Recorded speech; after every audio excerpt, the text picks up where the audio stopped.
Malda medical college হাসপাতালে nursing training স্কুলের প্রথম বর্ষের নার্সিং পড়ুয়াদের নিয়ে ল্যাম্প লাইটিং সেরেমনি অনুষ্ঠান হয়ে গেল শুক্রবার। এদিন এই অনুষ্ঠানের আয়োজন করা হয় মালদা মেডিকেল কলেজে প্রশাসনিক ভবনের কনফারেন্স রুমে। উপস্থিত ছিলেন জেলা মুখ্য স্বাস্থ্য আধিকারিক ডক্টর সুদীপ্ত ভাদুরী, মালদা মেডিকেল কলেজের সহকারী অধ্যক্ষ ডক্টর প্রসেনজিৎ বর, মালদা মেডিকেল কলেজ হাসপাতালের নার্সিং ট্রেনিং স্কুলের প্রিন্সিপাল সোমা রজক সহ অন্যান্যরা। তাদের সকলের উপস্থিতিতে এদিন ল্যাম্প লাইটিং সেরেমনি অনুষ্ঠিত হয়। অনুষ্ঠানের শুরুতে প্রথম বর্ষের নার্সিং ট্রেনিং পড়ুয়া তাদের পথ প্রদর্শক ফ্লোরেন্স নাইটিঙ্গেলের প্রতিকৃতিতে শ্রদ্ধাঞ্জলি নিবেদন করেন।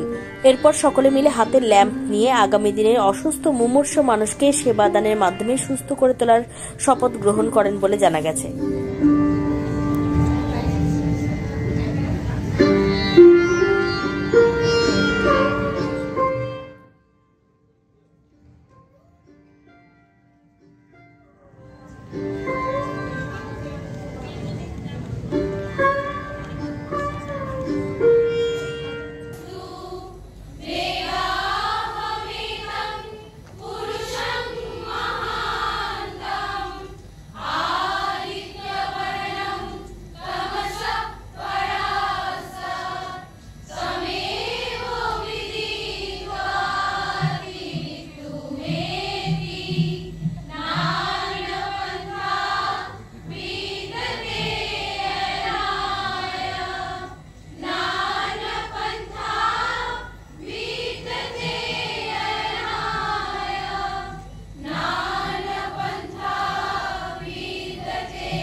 অনুষ্ঠানটা সম্পর্কে একটু বলুন, কি অনুষ্ঠান হচ্ছে?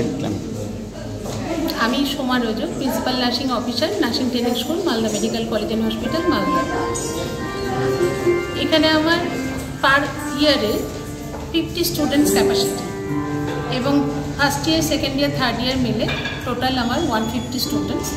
তার মধ্যে ফার্স্ট ইয়ারের স্টুডেন্টসের এবারে স্টুডেন্টরা অ্যাডমিট হয়েছে নভেম্বর-ডিসেম্বর মান্থে, নভেম্বর-ডিসেম্বর 2024। এবং তাদের যারা এই কটা মাসের মধ্যে থাকতে পারবে বলে মনে হয়েছে তাদের, এবং তারা আমাদের কোর্স কারিকুলাম দেখে তারা বুঝতে পেরেছে যে আমরা এই কোর্স কন্টিনিউ করতে পারবো। তারা যারা রয়েছে তাদের জন্য এই প্রফেশনটাকে ক্যারি ফরওয়ার্ড করার জন্য এই ল্যাম্প লাইটিং এবং ওথ টেকিং সেরিমনি। আমাদের মডার্ন নার্সিংয়ের পায়োনিয়ার ফ্লোরেন্স নাইটিঙ্গেল, উনি আমাদের পথপ্রদর্শক।